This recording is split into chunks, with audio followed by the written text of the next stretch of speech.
12वीं सदी में ईरान के इलाके रोदबार के किला अलमौत में हसन बिन सबा ने एक जन्नत कायम की थी, जहां वो नौजवानों को वर्गला कर इन्हें हुक्मरानों, उलमा और दूसरे मुखालफिन के कत्ल के लिए भेजता था।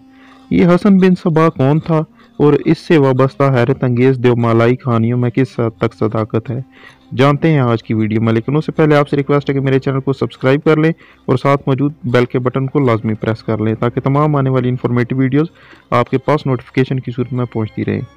हसन बिन सबा का असल नाम हसन सबा था और वो 1150 की दिहाई में ईरानी शहर कुम में एक अरब शिया खानदान में पैदा हुआ था। हसन बिन सबा मशहूर शायर, माहिर फल्कियात और रियाजीदान उमर खयाम और निज़ाम अल मुल्क तूसी तीनों इस दौर के मशहूर आलम इमाम मोफक के शागिर्द थे, और इन्होंने एक दिन मिलकर ऐद किया था कि जो कोई पहले किसी बड़े ओहदे तक पहुंचने में कामयाबी हासिल करेगा वो दूसरों को नवाजेगा। हुआ यूं कि निज़ाम अल मुल्क ताकतवर सल्जोक सुल्तान अलप अरसलान के वज़ीर आज़म बन गए, और इन्होंने लड़कपन के वादे को वफा करते हुए हसन सबा और उमर खयाम को बड़े बड़े ओहदे देने की पेशकश की। अलबत्ता मुख्तलिफ वजूहात की बिना पर इन्होंने ये ऐसा करने से रद्द कर दिया। मिस्र पर फातमी ख़ानदान की हुकूमत थी जो इस्माइली थे। कायरा के जामे अल अज़हर इन्हीं ने कायम की थी। हसन 1078 में मुख्तलिफ मुल्कों में फिरते फिराते काहिरा पहुँच गए, जहाँ इनके अफसाने पहले ही से पहुँच चुके थे। चुनाचा फातमी दरबार में इनकी बड़ी आओ भगत हुई। हसन ने मिस्र में 3 साल गुजारे, लेकिन इस दौरान फातमियों के सपा सलार बदरुज्जमाली हसन के मुखालफ हो गए और इसे जिंदा में डाल दिया गया। इत्तफाक से जिंदा का मीनार गिर पड़ा और इस वाक़े को हसन की करामत समझा गया और इसे बाइज़्ज़त रिहा कर दिया गया। इसके बाद हसन ने मिस्र में मजीद क्या मुनासिब नहीं समझा और वह ईरान लौट गया और अगले 9 बरस तक मुख्तलिफ इलाकों में दावत और तबलीग में मगन रहा।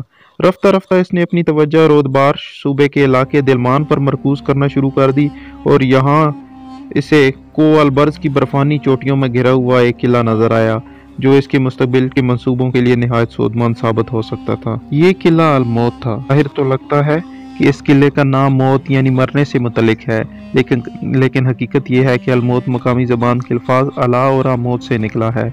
दिलमानी ज़बान में अला अकाब है और आमोद का मतलब है सीखना। हसन ने किला अलमौत के आसपास के इलाके में डेरे डाल दिए। इसका पैगाम जोर पकड़ता गया। देखते ही देखते खुद किले के अंदर इसके हवारियों की इतनी अक्सियत हो गई कि किलादार हुसैन मैदी के पास इसके सिवा कोई चारा ना रहा कि वो किले का अख्तियार हसन के हवाले करके वहाँ से रुखसत हो जाए। ये वाक़या सन 1090 का है। हसन बिन सबा ने किला अलमौत को अपना मरकज़ बनाकर आस पास के वसी इलाके में अपना पैगाम फैलाने का काम शुरू कर दिया। कुछ ही अरसा गुजरा था कि आस पास के कई किले इसके कब्जे में आ गए, जिनमें से कुछ को खरीदा गया, कुछ पर पुरजोर कब्जा किया गया, और कुछ ऐसे थे जिनके लोगों ने दावत से मुतासर होकर खुद अपने दरवाजे खोल दिए। किस्सा मुख्तसर, चंद बरसों के अंदर तकरीबन तमाम रुदबार और पड़ोसी इलाकों में हसन की अमलदारी कायम हो गई थी। इसकी अनहमाक व अर्तकाज का ये आलम था कि वह मौत में आ जाने के बाद 35 बरस तक किले से बाहर नहीं निकला, बल्कि अपने घर से भी सिर्फ 2 बार बाहर निकला। तारीखदान रशीदुद्दीन हमदानी जामिया व तारीख में लिखते हैं कि वो अपनी मौत तक अपने घर ही में रहा, जहां वो अपना वक्त मुतालिया, दावत तहरीर करने और अपनी अमलदारी का नज़्म व नस्क चलाने में गुजारता था। जोक सुल्तान मलिक शाह ने अपने दूर अफ्तादा सरहदी इलाके छिन जाने की खबर सुनकर हसन सबा की सरकोबी के लिए 1092 में एक लश्कर भेजा, जिसने अलमौत का मुआसरा कर लिया। लेकिन 7000 फुट की बुलंदी पर वाक़या ये किला नाकाबिले तस्खीर था। दूसरी तरफ आस पास के इलाकों से हसन के मानने वालों ने कचूके लगा लगा कर शाही लश्कर को इस कदर जिच किया कि इसे 4 माह के बाद अपना समूह लेकर लौटते ही बनना पड़ा। अलमौत के मुहासरे के चंद माह बाद 16 अक्टूबर 1192 को सल्जौक सुल्तान के वज़ीर आज़म और हसन सबा के मुबैना हम जमात निज़ाम अल मुल्क नहावन ज़िले में सफ़र कर रहा था कि दिलमान के इलाके का एक नौजवान, जिसने फ़कीरों का बेस बदला हुआ था, इनके करीब पहुंचा और अपने चोगे से खंजर निकालकर इन पर वार कर दिया। रशीदुद्दीन हमदानी के मुताबिक हसन बिन सबा को मालूम हुआ था कि अलमौत पर सल्जोकियों के हमले के पीछे दरअसल निज़ाम अल मुल्क का हाथ था। इसने एक दिन अपने फिदाइयों से कहा, तुम में से कौन है जो इस मुल्क को निज़ाम अल मुल्क तूसी के फितने से पाक कर सके। एक नौजवान बूताहर अरानी नामी ने हाथ बुलंद किया और बाद में जाकर शेख अल जब्बाल के फरमान पर अमल कर डाला, और इस दौरान खुद भी निज़ाम अल मुल्क के मुहाफ़िज़ों के हाथों मारा गया। ये हसन सबा की मुहिम का पहला खुदकश हमला था। जाहिर है कि सियासी कत्ल हसन की इजाद नहीं था कि ये अमल इतना ही पुराना है जितनी इंसानी तारीख, लेकिन जिस मुनज़्ज़म तरीके से और जिस वसी पैमाने पर हसन ने इसे बतौर आलाकार इस्तेमाल किया, इसकी वजह से इसका नाम इससे मुंसलिक होकर रह गया है। उनको मालूम था कि इनके मानने वालों की तादाद इतनी कम है कि वो कभी भी सल्जोकों और दूसरे ताकतवर दुश्मन हुक्मरानों का मुकाबला नहीं कर सकेंगे। इस सूरत हाल में इसने वो तकनीक इस्तेमाल की कि बजाय हज़ारों की तादाद में फ़ौजों का मैदान जंग में दो बदू मुकाबला किया जाए, बेहतर यही है कि अपने किसी जानिसार फ़िदाई की तरबियत करके इसके हाथों किसी हुक्मरान, ख़तरनाक वज़ीर, सपा सलार या मुखालफ मजहबी आलम को कत्ल करवा दिया जाए। यह तरीका हैरत अंगेज़ तौर पर कामयाब साबित हुआ। तूसी के बाद हसन के फ़िदाइयों के निशाने पर कई हुक्मरान, शहजादे, गवर्नर, जर्नैल और उलमा बने और इनकी दहशत नज़दीक और दूर तक फैल गई। कई अहम शख्सियात किसी भी अजनबी से मिलने से कतराने लगे और दूसरे अपने लिबास के नीचे एहतियातन ज़रा बख्तर पहनने लगे। कई नावलों, कहानियों, नज़मों के अलावा हसन बिन सबा के फ़िदाई और इसकी जन्नत आज की मशहूर वीडियो गेम असैसिन्स क्रीड में जलवागर होती है। इसका शुमार दुनिया की मकबूल तरीन गेम्स में होता है और अब तक इसकी 10 करोड़ से ज़्यादा कापियाँ फ़रोख्त हो चुकी हैं। सन 2016 में इस वीडियो गेम पर मबनी एक फ़िल्म बनाई गई जिसने $24 करोड़ से ज़्यादा का बिजनेस किया। किला अल-मौत में हसन सबा की ज़िंदगी का यही वो दौर है जो बाद में आने वाली सदियों में असातीरी हैसियत इख्तियार कर गया। इसे आम तौर पर शेख उल जबाल कहा जाता है। मशहूर है कि इसने इस किले में एक मसनूई जन्नत कायम कर रखी थी, जिसकी एक झलक नौजवानों को दिखाकर इन्हें सलातीन, वज़रा, मजहबी रहनुमा और दूसरी सरकर्दा शख्सियात के कत्ल के लिए आमादा किया जाता था। मुखालफिन की नज़र में ये लोग दहशतगर्द थे, लेकिन खुद हसन बिन सबा और इसकी हामियों के नज़दीक ये फ़िदाई थे जिन्हें मकसद के हसूल की खातर जाने कुर्बान करने में हिचकिचाहट महसूस नहीं होती थी। किला अल-मौत में ऐसे तमाम फ़िदाइयों के नाम एक किस्म के रूल ऑफ ऑनर में दाखिल किए जाते थे और इन्हें शहीद का दर्जा दिया जाता था।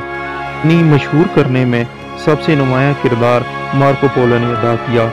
ये वो अतालवी सियाह था जिसका सफ़रनामा दुनिया की मशहूर तरीन किताबों में शुमार किया जाता है। इस किताब में मार्को पोलो ने लिखा है कि शेख उल जबाल ने दो पहाड़ों के दरमियान वाक़िया वादी में एक वसी और अरीज़ और खुशनुमा बाग बनवाया है जिसकी कहीं मिसाल नहीं मिलती। इसमें हर किस्म के फल पाए जाते हैं और तसव्वुर से बाहर हसीन महलात और खैमे हैं जिन पर सोने के वर्क चढ़े हैं और इनमें नफीस तस्वीर हैं। इस बाग में छोटी मोटी नदियां हैं जिनमें शराब, दूध, शहद और पानी बहता है और यहाँ दुनिया की हसीन तरीन दो शीज़ाएँ हैं जो हर तरह के साज बजाती हैं और वो हसीन नगमे गाती हैं और दिल लुभाने वाले रक्स करती हैं। मार्को पोलो मजीद लिखते हैं कि 12 से 20 बरस उम्र के नौजवानों को नशा पिलाकर इस बाग में लाया जाता है और वो समझते हैं कि वो जन्नत में पहुंच गए हैं। इसके बाद जब इन्हें बेहोश करके इस फिरदौस बनी से निकाला जाता है तो वो अपनी ज़िंदगी की परवाह किए बगैर किसी को भी कत्ल करने के लिए तैयार हो जाते हैं। मार्को पोलो का सफ़रनामा अपने दौर का बेस्ट सेलर साबित हुआ और इसकी वसासत से ये कहानियाँ यूरोप भर में फैल गईं जो आज तक किसी न किसी शक्ल में दोहराई जाती हैं। शेख उल जबाल के बारे में कई और कहानियाँ, रवायतें और अफसाने भी गर्दिश में हैं। इनमें से एक ये है कि एक दिन किसी मुल्क का सफ़ीर अल-मौत आया हुआ था और इसने अपने हुक्मरान के कील काटने से लेस फौजों की हैबत के बारे में डींगे मारना शुरू कर दी। हसन उस सबा ने कहा, ठहरो, मैं तुम्हें दिखाता हूँ कि असल सिपाही क्या होता है। वो इसी वक्त सफ़ीर को किले की छत पर ले गया और वहाँ तैनात दो मुआवज़ों में से एक से कहा कि छत से कूद जाओ और दूसरे को हुक्म दिया अपना खंजर निकाल कर अपने दिल में पेवस्त कर दो। कहा जाता है कि जब एक मुआफ़िज़ बिला चूं व चराग किले की बुलंद फसील से कूद गया और दूसरे ने खंजर अपने सीने में घोंप दिया तो सफ़ीर पर वही हैबत तारी होगी जो इसने अपनी ज़बरदस्त फ़ौज के जिक्र से हसन पर तारी करना चाही थी। ये भी मशहूर है कि अंग्रेज़ी के लफ्ज़ असासिन यानी अहम शख्सियत का कातिल भी हसन उस सबा ही के इस दौर की पैदावार है कि क्योंकि वो और बाद में आने वाले इनके जानशीन फ़िदाइयों को हशीश यानी चरस के नशे में धुत करवा कर कातलाना मुहिमात पर भेजा करते थे। कहा जाता है कि इस फ़िरके से तलक रखने वाले को हशीश की निस्बत से हशाशियन कहा जाता था जो मगरिब में पहुँच कर असीसन बन गया। हसन उस सबा का इंतकाल 12 जून 1124 को हुआ। चूँकि इसकी नरीना औलाद जिंदा नहीं बची थी जो कि इसके अपने ही हाथों कत्ल हुई थी, इसलिए इसने अपनी ज़िंदगी में ही एक वफादार दाई को अपना जानशीन मुकर्रर कर दिया जिसने एक अरसा किला अल-मौत पर हुकूमत की। ये सिलसिला 1256 तक चलता रहा ता वक्तिया के मकबूल हुक्मरान हलाकू खान ने अल-मौत को फतह करके इस नज़ारी इस्माइली रियासत का खात्मा कर डाला।